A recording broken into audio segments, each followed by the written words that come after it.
કાંકરેજ તાલુકાના થરા ઇન્દિરાનગર ખાતે આવેલ જુગણી માતાના મંદિરે નવરાત્રી દરમિયાન બીજા નોરતે માતાજીનો વરઘોડો કાઢવામાં આવ્યો, જેમાં ઇન્દિરાનગરના સૌ લોકો જોડાયા। ડીજેના તાલે સૌ ગરબા રમ્યા। આજના દિવસે લોકોએ પોતાના કામ ધંધાની રજા રાખી માતાજીના કામ પર લાગી ગયા હતા। ઇન્દિરાનગરમાં વસેલા જોગણી માતાએ ઘણા બધા પરચા પૂર્યા છે। લોકો દૂર દૂરથી માતાજીના દર્શન માટે અહીંયા આવે છે। જોગણી માતા નિસંતાને સંતાન આપે છે। છેલ્લા ઘણા સમયથી ઇન્દિરાનગરના યુવકો દ્વારા માતાજીની સેવા અર્ચના કરે છે। માતાજીની દયાથી ઇન્દિરાનગરમાં સૌ લોકો સુખીથી જિંદગી માણે છે।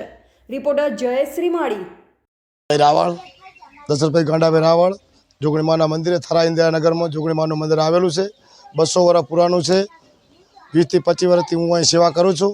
માતાજીનો વરઘોડો કાઢા દર નોરતને બીજે ચૈત્ર મહિનામાં રમેલ કરા સૌ મળીને મિત્ર મંડળ અને ગામવાળા બધા સાથ સહકાર આપે છે મને, અને સૌનો ખૂબ ખૂબ આભાર। ભાદરવા દસમના અમે પાલોદર પગપાળા સંઘ કાઢ્યા છે। સૌ મિત્ર મંડળ મળી અને ગામવાળા સૌ બધા સાથ સહકાર આલે છે। અહીંયા ચકલા માટે ચણ છે, પાણી પીવા માટે પાણી છે, હરેકને અમે સુવિધા આપે છે। પશુ પક્ષી માટે ચારો અને બધું અમે આપે છે। અહીંયા સૌ જેના છોકરા મળીને સૌ મોટા સૌ મને સાથ સહકાર આપે છે।